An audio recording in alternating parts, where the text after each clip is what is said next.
Computer. There we go. Hi, Tina.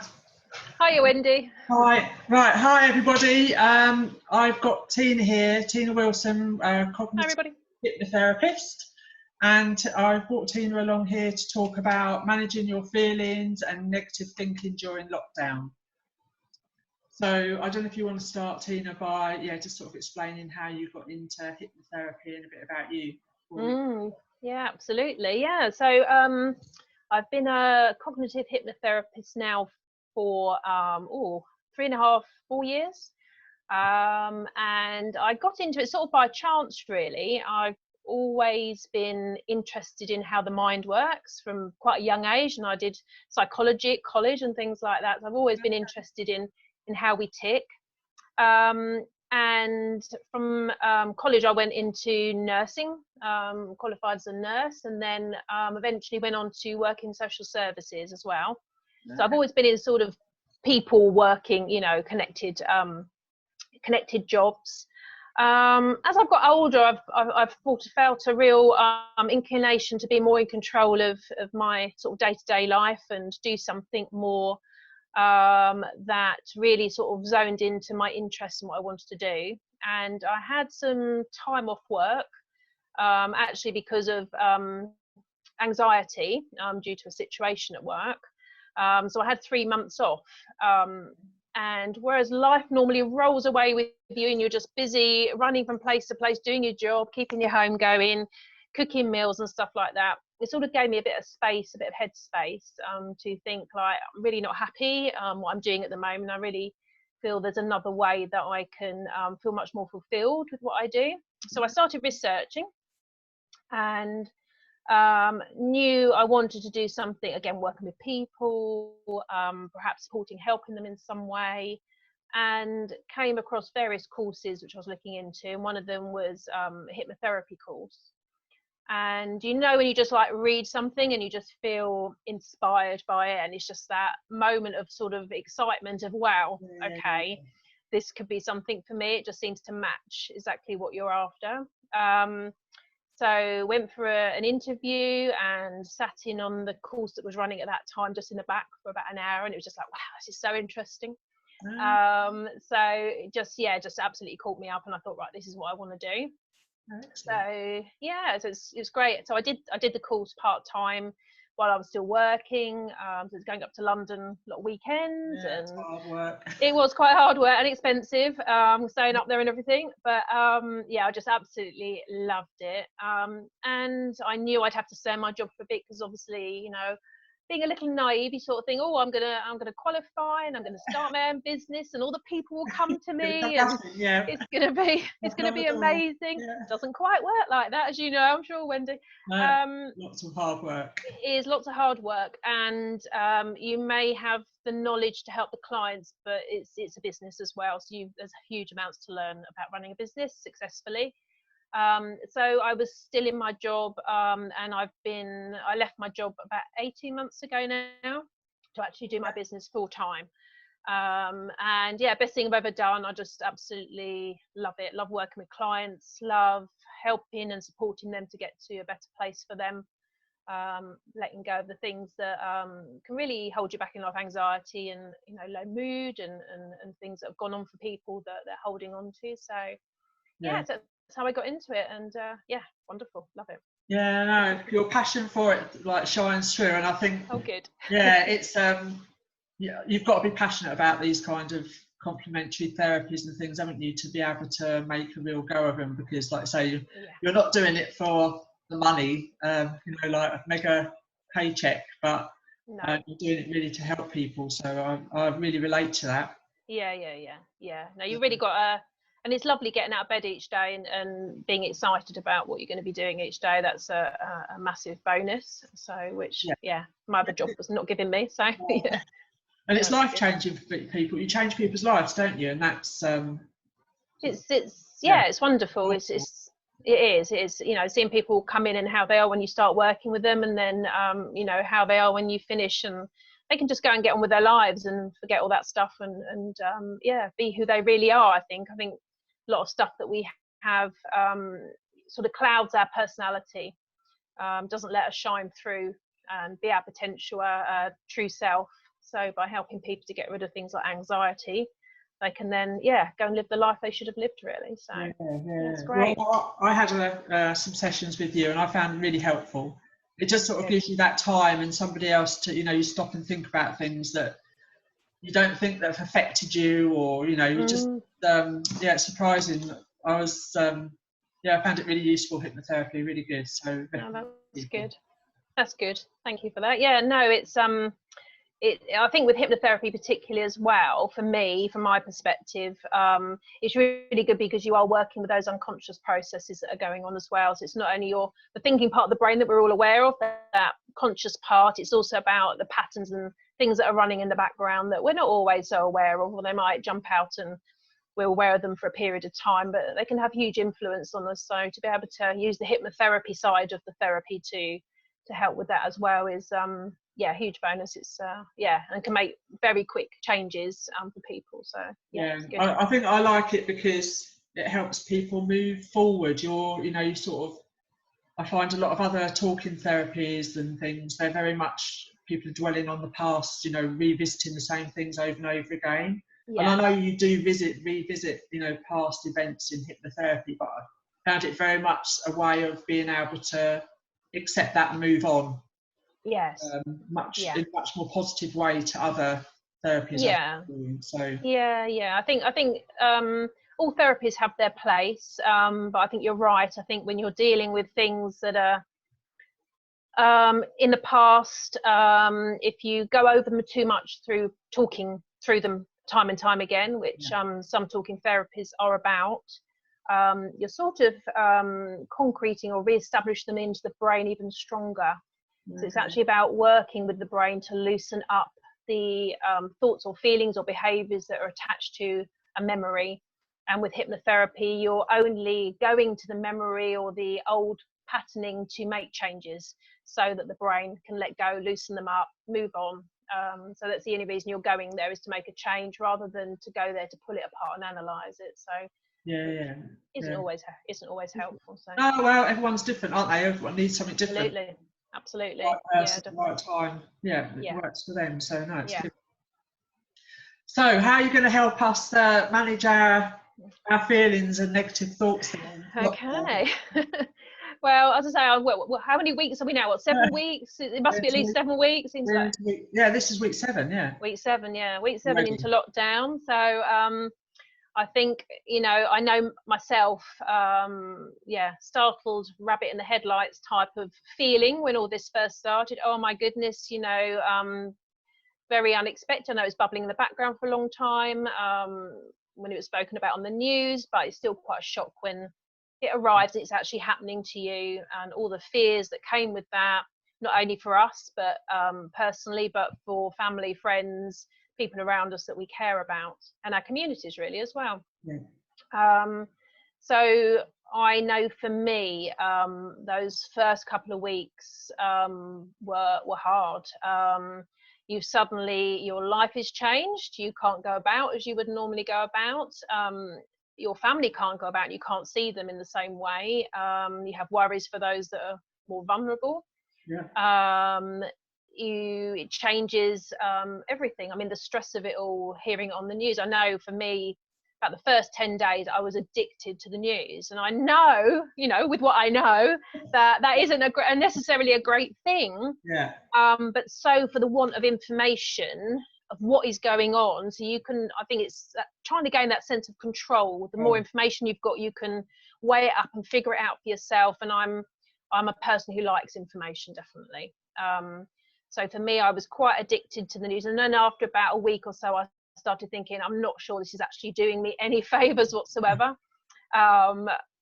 So I, like I do in life a lot, really sort of weigh things up. What's actually doing me favors here, and what can I let go of that is just making me feel so much worse? So I knew that really I needed to stop listening to the news.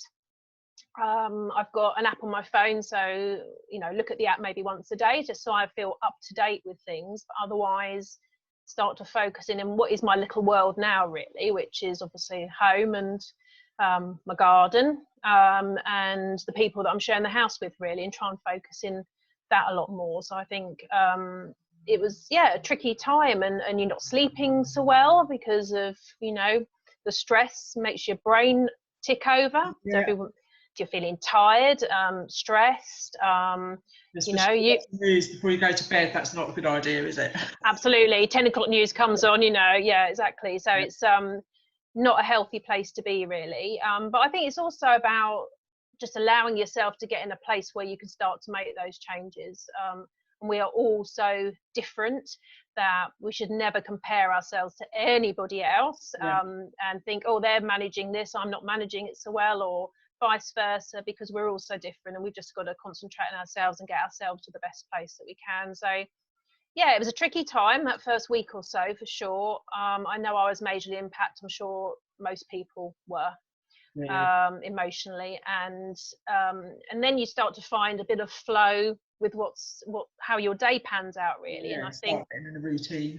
Exactly, routine's very important, isn't it? Making sure you sort of get up at a reasonable time, and you've got a bit of a plan for the day. I'm sure a lot of people got very orientated around food and what they're eating for lunch and dinner, and it becomes quite important.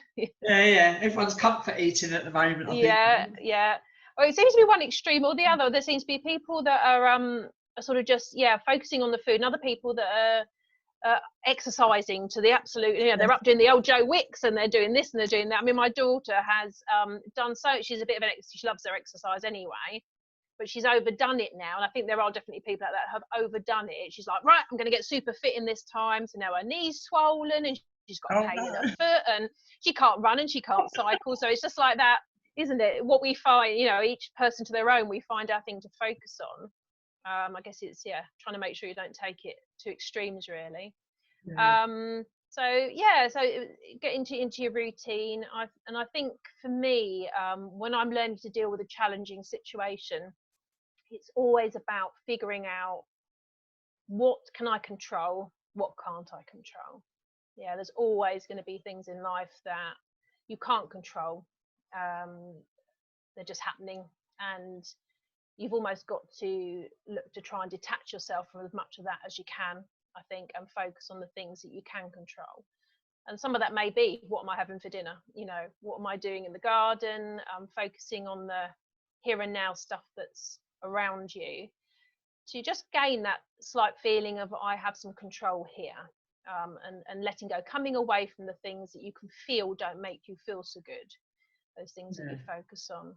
Because it's about, you have to stop, don't you? You have to really make yourself stop and think, though, because otherwise you just sort of get caught up in everything, like you say, watching the news and all the negativity. It's, you know, I've, in my previous life before nutrition and my training, you know, I just accepted things for what they are. It's only when I actually started retraining and sort of understanding how these things affect your, you know, your mind has, you know, it's a really powerful thing in terms of how it controls, you know, your health, and your sort of everything is controlled. And I think I would never have before thought about stopping and thinking about how things were affecting me. And I think even just stop can have and think, you know, like you said about, you know, actually this news is having a negative effect on me.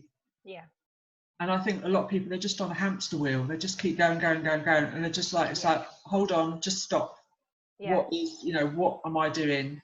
Do you find that with your clients, that, you know, that I do to stop and think can be quite powerful? Yes, it can, absolutely. I think, as you say, a lot of people are almost just on this cycle of a feeling, a reaction, and they just go round in this cycle. And what most people, I think, don't recognise is we can have so much control over how we think, how we feel. And it does take a bit of work, but we can do it. And as you say, stepping off that almost panicky feeling and reactions and all those sorts of things, I'm just stepping aside and just sort of thinking about, right, what am I doing here?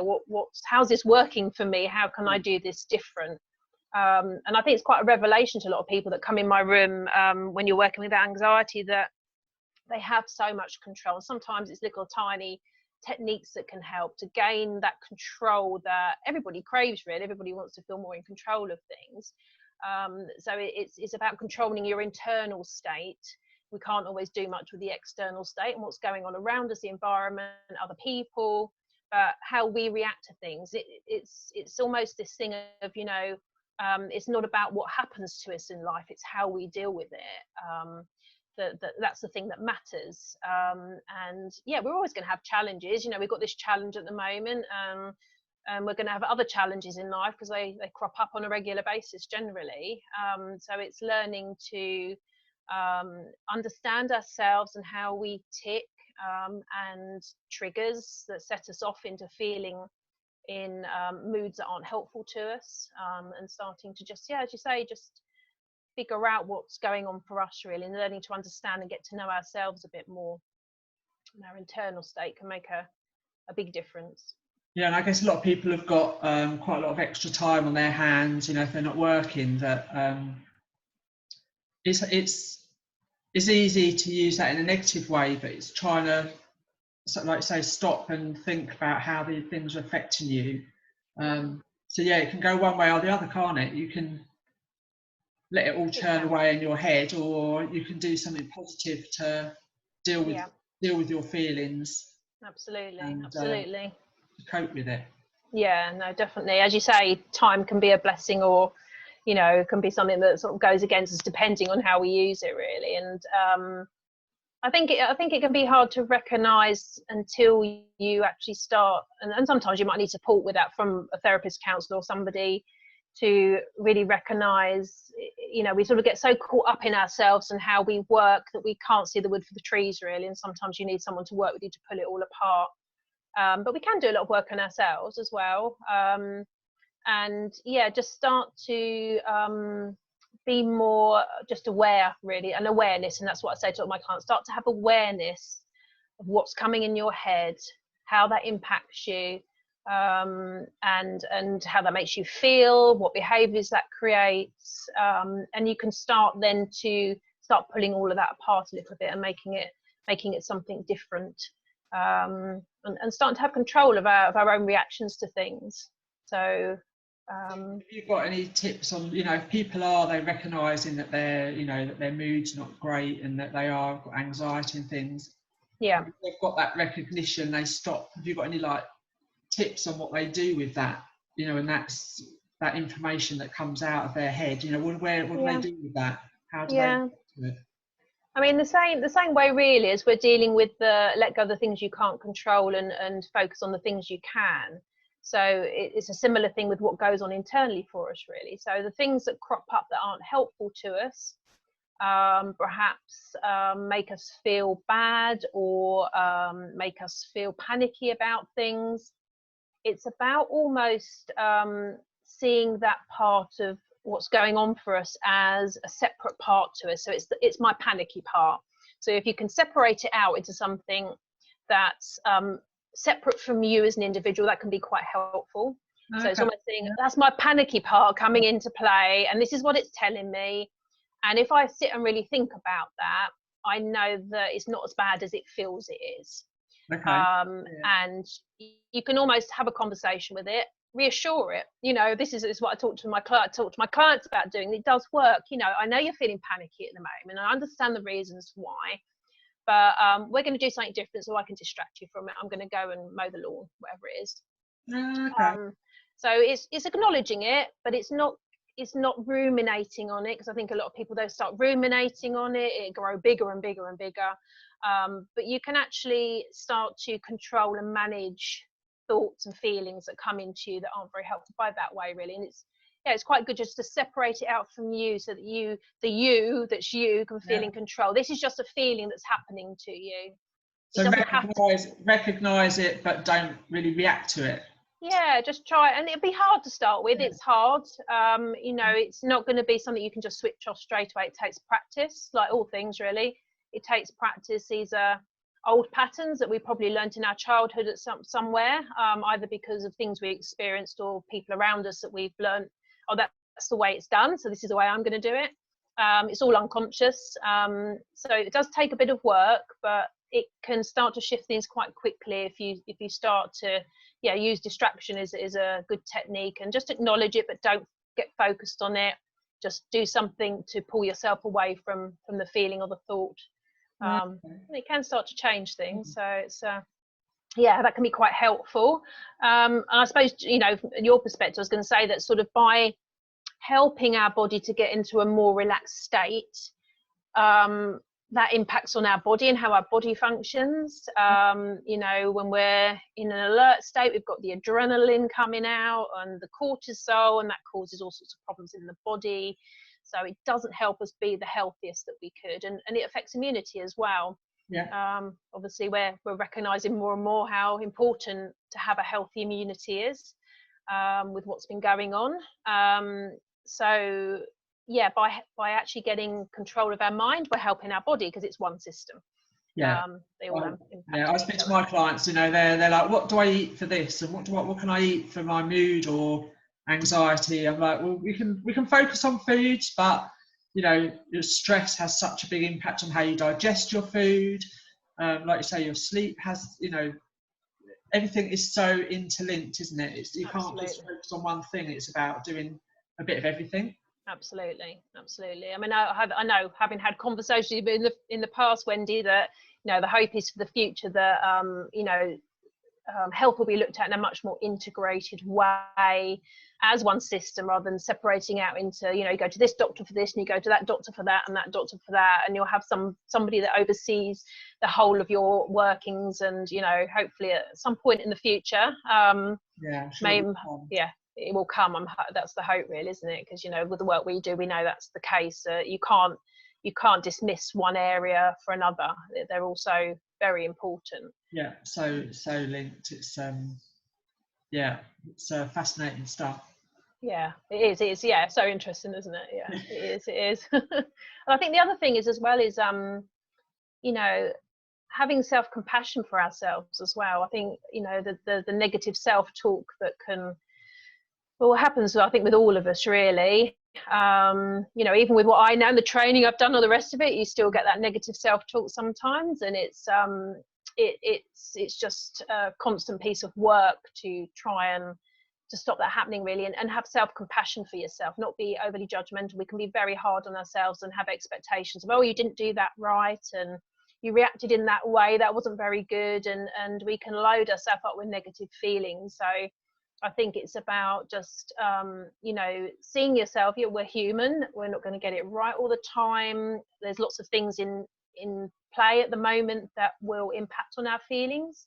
And if we do have a down day, but we can't pull ourselves out of it, we can't do the distraction, don't fight it too much. Just, you know, if that's how it needs to be that day, that's how it needs to be that day. But tomorrow morning, let's try and get up and have a different day. Rather than being too hard on ourselves. We're very good at being hard on us, much harder than we'd ever be on anybody else. So for me, especially in the last year, I've been reading a lot about self-compassion and the kindness that we need to have to ourselves, and the respect and the loving care, and just letting go some of that self-bashing that we do. I don't think that helps. A lot of people, I guess, I know when I worked in accounting, and, you know, everyone, it was all about very much, I don't know how to really explain it, but people were, you know, people didn't admit to being stressed. I never would have admitted to being stressed, you know what I mean? It's like, no, I'm this wonderful person that's just working all these hours under the sun. I'm brilliant, you know. Seen as a weakness, isn't it, almost? And I think now, you know, it's like 10 years since I worked in that kind of way, but I think now with my self-awareness and understanding how your whole body links together, do you think people are now being, you know, they're more open to admitting when they're stressed and anxious and those kind of, you know, it seems that, you know, mental health problems are much more talked about now. So I guess, and that's got to be only positive, hasn't it, that people are talking about how they're feeling and getting their emotions out. Yes, I think there's definitely feels to be a change, I think, in I think we've got a long way to go with it yet. Particularly, dare I say, with men. I think men are still stiff upper lip, and you know, it's not manly to admit that you've got problems or issues. Sadly, that's why, you know, male suicides are up, I think, because it's viewed as the only way out, which is, you know, devastating. Terrible, yeah. I think there is a shift, and with my client base, I probably have about a third of men and 2/3 women. So okay. So there is a gradual shift coming, but I think there's a lot more work to do. And this thing of, you know, and I guess different cultures are different ways, but I think in this country, I know that I'm getting more people come to me for hypnotherapy who are perhaps approaching that as a first base of call for some, you know, whereas before, maybe 3 years ago, they'd go through all the other things first, and then they'd come to the hypnotherapy, and they're taking more, so they'd go through the doctor, but of course there's such a long waiting time now. Whereas now they're taking it in their own hands of, oh, I need this, and it's okay to need this, and I'm going to access this myself, rather than just getting to the point of going through the whole system and then being so desperate because nothing's actually changed anything, that then they would come to me. It's just like, can you do anything? I've tried the system, it's not worked. Whereas now I think people are taking it more into their own hands to actually access help, and recognizing, and this is, you know, this is my sort of one of my strong messages, really, that you don't have to live with anxiety, and there's still a belief out there, I think, to some degree, that oh, it's just me, this, and I just have to put up with this, and you know, there's nothing that can be done about it. I think people are starting to become more aware now that you can have changes. I think people are much more open to talking about things now, aren't they? And like I say, there's still a long way to go, but I mean, even in this whole lockdown situation, you know, people that are anxious, I suppose it's really important that they talk to people, even, you know, their friends and family, or, you know, somebody they can confide in, to talk about how they're feeling. Yes. And not feel worried about sharing that. Yeah, and not feel embarrassed about sharing that, you know, you can bet that anyone you talk to is going through similar emotions to you. It's you know, we're all different, but that's a positive in a way, because if we're all different, we're never going to know what each other's experiencing, and what everybody experiences is unique to them. So that should be helpful in some ways, in that, you know, that we can just be who we need to be, whatever that is. And not feel embarrassed about talking to people. Everybody has struggles, just a lot of people are very good at not really showing it until they're almost at breaking point. And that's when, you know, they sort of they have to access help, but you know, you don't need to wait to that point to get the help that you need. You know, it's there. And are you able to see clients over you know, like Zoom, like we're talking now? Are you able to? Yeah. And I've been seeing it's been quite new to me, actually, and it's pushed me slightly out of my comfort zone, but I've found that it works really well, actually. That's good. I felt very reticent about it, because it felt like, you know, can I get the same feel as sitting in a room with a client? And but on the whole, it works really well. And I know I've got colleagues that work full-time remotely. Okay. So you know, if they need help, they don't have to wait till the end of lockdown. They can start. Just carry on. So, and I have, you know, I've had clients that have sort of were due to see me, or had sessions left over that they hadn't used, and have been like, oh no, you know, I don't want to do remote. And I respect that. Everyone's different. But there's some clients who haven't. I think if I ask, I'll have to ask them, actually, you know, have you found it that much different, you know, from your point of view? From my point of view, it works fine. Because you get so into talking to the person, you almost forget that you're sitting in your front room on your desk, you know, you forget, really. So no, it works really well. So but it'd be nice, it will be nice. I like my little room as well, so it'd be nice to get back into that. Anything like this is better face to face, but this is a good compromise for now, and it does work for some people. Yeah, absolutely. And what about, I wondered if you could just as well tell people a bit about hypnotherapy, because when I came to you, you know, I was a bit worried about, you know, people and other people I know, they think they're going to be put in a like a trance and not remember, sort of, or Yeah. when you see them on TV and they click their fingers and you come back and all that Yeah. kind of stuff. Yeah. It's not really quite like that, is it? No, it's certainly I think it feels a bit intimidating, and honestly, the first time anybody comes to see me, it's quite rare that they're calm. They're normally a little bit nervous, and they're like, I don't really know what to expect, and it's a bit scary, and what are you going to do to me, and all this, that, and the other. And so although I use hypnotherapy, I use a lot of other techniques as well, which you're fully conscious, there's nothing going on, and even when you're in trance, you're not conscious, you're still aware. Yeah.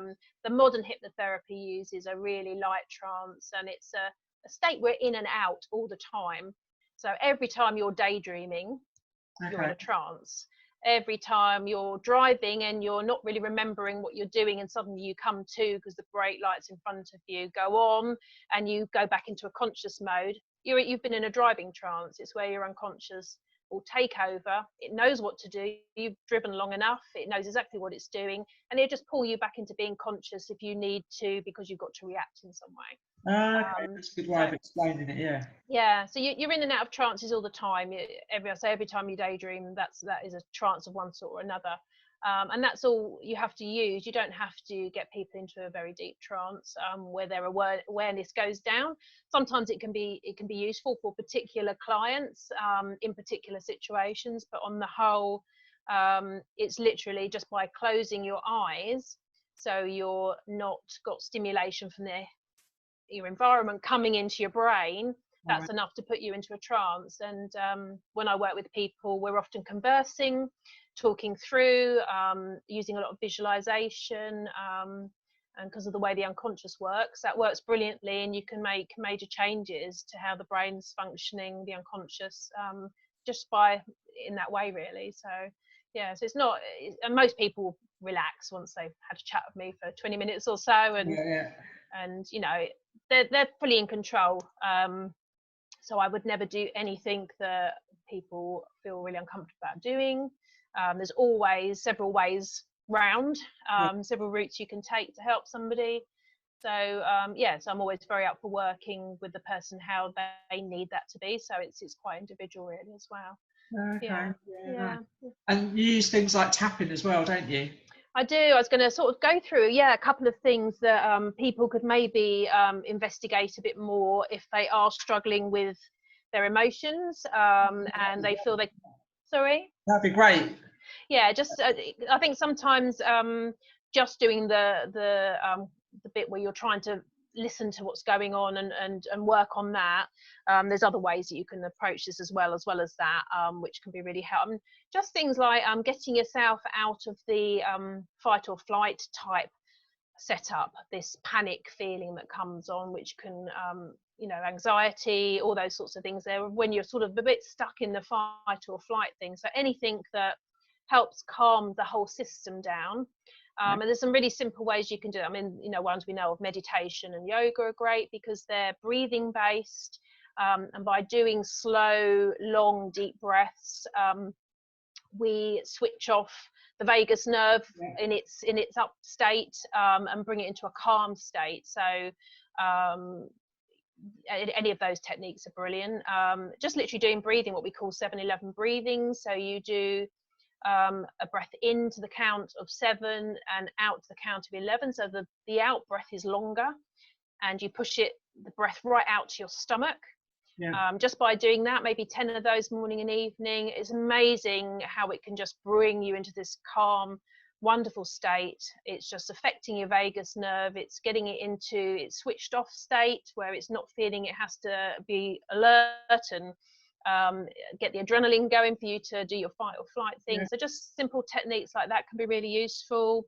You mentioned about tapping or emotional freedom technique. I nearly always tell my clients about that because, again, it's a really helpful technique. It's not widely known, but again, it can be really, really useful to help people get into a calm state and really deal with whatever it is that's creating that for them. So there's a brilliant app that I always recommend. It's called the Tapping Solution. Okay, yeah. Um, On my phone. Yeah. yeah, people can download, yeah.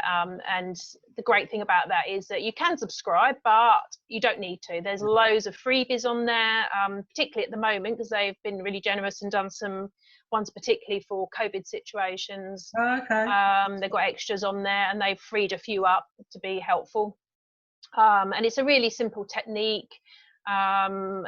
They on the app they take you through it all and give you the words to use, and it's basically tapping on, as you know, Debbie, Wendy, tapping on acupressure or acupuncture points around your head, around your body.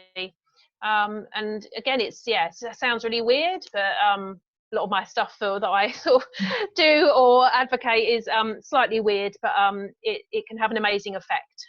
So it's worth investigating that if you haven't come across that before. And yeah, I've tried tapping. It's really useful. It's about, again, it's something that can help you stop as well, isn't it? Like, do that and helps you sort of refocus as well. So definitely, yeah. Well, I used it when I had a cancer diagnosis about 3.5 years ago, as you know. And I have to say that the breathing technique, the 7-11 breathing and the tapping is absolutely what got me through that, and in a reasonably calm state. So it was quite amazing to me, you know, going to the doctors to hear the next stage of what was going to happen for me. And by doing a couple of rounds of tapping, I could go in there calm and just hear it all without that absolute panic that, you know, you feel when life is out of control for you. So I can personally know how useful it's been to me, which is why I sort of always encourage other people to use it. And, you know, it's each to their own. You know, some things will work better with some people, others it just won't gel. So again, it's about not thinking, oh, what's wrong with me? It's not working for me or whatever. We'll give it a go, try it a few times, but if it doesn't, just, you know, there's other things out there that can help that are just as useful. So could you give us a quick demo of what like a round of tapping looks like? Yeah, sure, I can do. Yeah. So what should we do it on? So is anxiety a good one to do it on, do you think? So. Yeah. Okay, so this is a very basic form, okay, that I tend to teach people. I do say to go onto the app because you can develop the wording of it, and you can make it really personal to you as well. So this is just a basic form of it. So with tapping, you're always figuring out where the emotion is that you want to deal with. So say if we're working with anxiety, so where does anxiety sit in my body? Where do I feel it? So some people will be able to locate that easier than others. So most people can get a sense of where it is, and often it's sort of under the ribs, or it can be in the tummy. For other people it could be in their head. You know, everyone's different. So you just try and locate that feeling. And even if it's a mix of things, it might be anxiety, a bit of fear, you know, it doesn't really matter, but you just locate it. You locate where it is and you score it out of 10. So 10 being the highest it can be. So if your anxiety was at a 10, you'd be feeling pretty fearful by then. You'd be, you know, almost in fight or flight. So maybe you say, well, I think it's about a 5. It's about halfway. So you've located it, you've scaled it, and then you can start doing the tapping. So what you actually start on is what we call the chop, the karate chop. So you start by tapping on here. You just say a simple little, a few sentences together. So you might say something like, even though I feel this anxiety, I love and fully accept myself.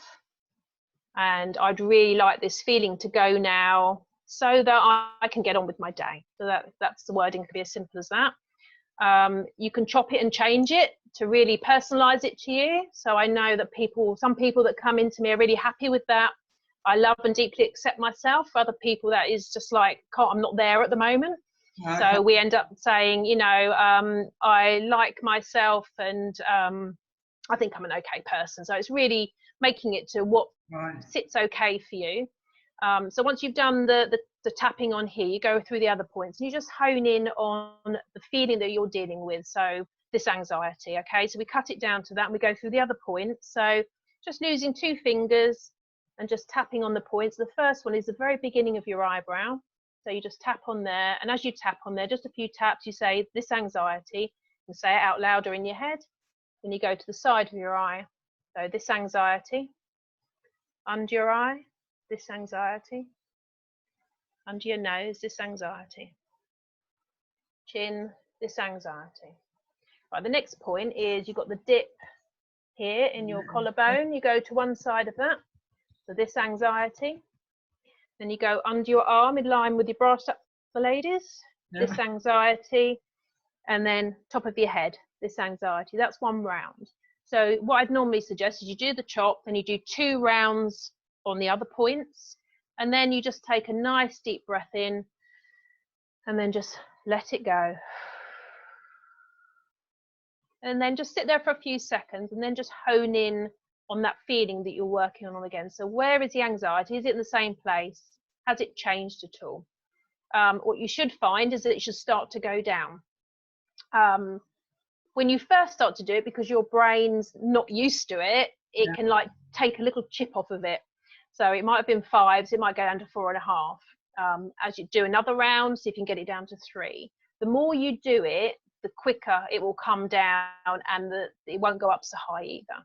So it's a good thing to use consistently. So sometimes with my clients who come to me who have quite high levels of anxiety, I'll get them to do the 7-11 breathing to start with in the morning. So that just calms their system down. And then I'll get them to do some rounds of tapping. And the combination of those 2 things can bring them from like an 8 all the way down to a 3. And what a wonderful place to start at if you've got terrible anxiety is a 3. Makes your day manageable. And if you're an 8 and you're trying to manage on an 8, that's really hard work. Everything is hard work. So it can make a big difference. Massive difference to people. Like I said, it's actually really quite a simple technique that they can do at home. Absolutely. I mean, I've said to people before, you know, because some people's anxiety will be around work situations. So if you start to feel anxious at work, go and sit on the loo. You know, for a couple of do a few rounds of tapping. Again, you don't have to say out loud, so you can be quiet in your head, just talking it through, and it can just help to get you through the day. And I say if you do it consistently, I mean, I often advocate you can't overdo it, so use it as many times as you want in the morning and then the evening before you go to bed, so you're calm, so you can sleep better. That really works really well as well. So yeah, worth exploring if people haven't come across it. It's no, that's brilliant. Thanks for demonstrating. And what about, do you do that kind of thing for children as well? That is that, because I imagine a lot of people have got children at home that are feeling anxious and, you know, going to struggle to go back to school, and, you know, really difficult situation. So yeah, you use it for children as well? Yeah, definitely works brilliantly on children. Again, the breathing technique is great for kids, and the tapping is great for kids as well. I know on YouTube there's a few of showing kids actually doing it. So it's worth looking on there. But again, it's just adapting the words for them. So it might be, even though I've got this funny feeling in my tummy, and it makes me feel scared, you know I'm a good kid, and I'd really like this funny feeling to go now so that I can enjoy playing in the garden today. So, you know, you just adapt the wording so it makes sense to the child. And again, you can use it on any feelings that they've got. And again, the combination of the breathing and then the tapping can be really, really useful. I have quite a lot of teenagers or pre-teens come to me, often on the autistic spectrum, and kids on the autistic spectrum tend to have higher levels of anxiety than average, although these days I think a lot of kids have anxiety, so I don't think it's necessarily so. But I teach them exactly the same, and it just gives them a tool that they can use independently. They don't have to rely on anybody else once they've learnt it.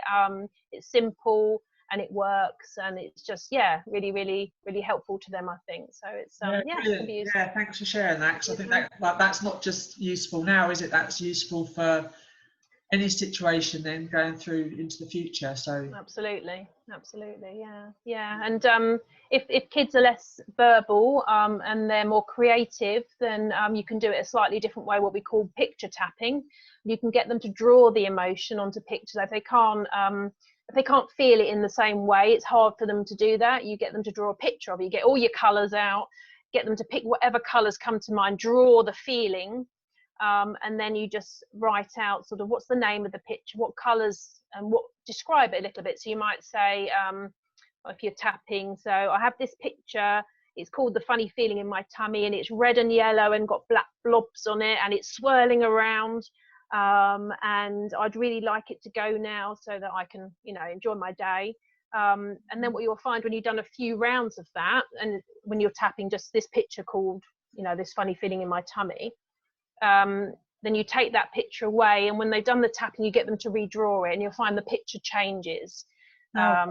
It shifts in a more visual way, and it gets smaller, and often the colours will become nicer. They won't be so dark. Often they're sort of the emotions you draw when you're not feeling, you're feeling quite a negative emotions. They can be quite dark and foreboding and all the rest. It's, you know, it's that on paper.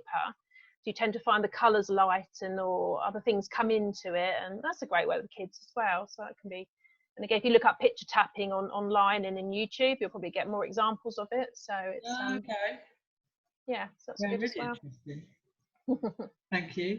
That's all right. So have you got any other tips for us then to help us stay positive? Or? Well, I think you know, just the basic ones that probably most people know about. Doing a bit of exercise, you know, eating well, trying to get a decent amount of sleep, not staying up all night watching Netflix, or, you know, so it's the basic stuff that we all know we're not very good at doing sometimes. Just a little reminder. Yeah, just a little reminder. Yeah. And again, you know, if we don't do it every day, we're not good, as we say, every day. Then you know, it doesn't matter too much. You know, don't have too high expectations, especially when times are challenging. It's you know, it's hard to sustain and be the perfect person, but don't give up either. You know, if you have a bad day, then that's just the way it is, and just move on to the next. So yeah, stay in the moment as much as you can, really. Yeah, like I say, when you started, really, recognising and being kind to yourself can have. I say the same to my nutrition clients. You know, they think they've got to be perfect, and there's no such thing as perfect, is it? You can't be, and you just make your situation worse by trying to be perfect and getting anxious or upset that you haven't achieved what you want to do. So yeah, absolutely. You just laden yourself up with guilt, don't you, and all those other feelings that come along with that, and then they just, you know, mean really that you're more likely to be less successful in trying to do what you do, because you know you almost sort of give up on yourself, and it's just like I don't need to do that. Just let that go and move on. Yeah, setting small goals and just doing baby steps. Absolutely, have such big impacts. Yeah, and see it as a long term. You know, they were in a situation at the moment, as we said, you know, sort of all these things can help in the longer term. So just see this as like maybe learning a few extra skills that you can use throughout your life.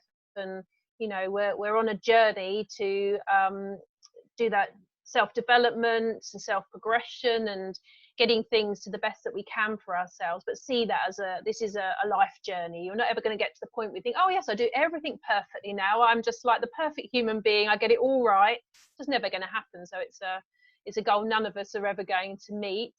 So be realistic about what you can do, and in that moment as well, because sometimes, you know, if we're having a hard time in life, we can dip off and not do the things that we want to do, but we get back on it again. So. Yeah, and I suppose that actually quite relates to what we're feeling now in lockdown, isn't it? Because, you know, it's not like, you know, we've been in lockdown for 7 weeks, and, you know, people are getting in a routine and things, but there's not going to be this magic day that they say, right, tomorrow everything's back to normal. We're going to be feeling the effects of this emotionally and, you know, financially and everything else. This is going to be going on for a long term, isn't it?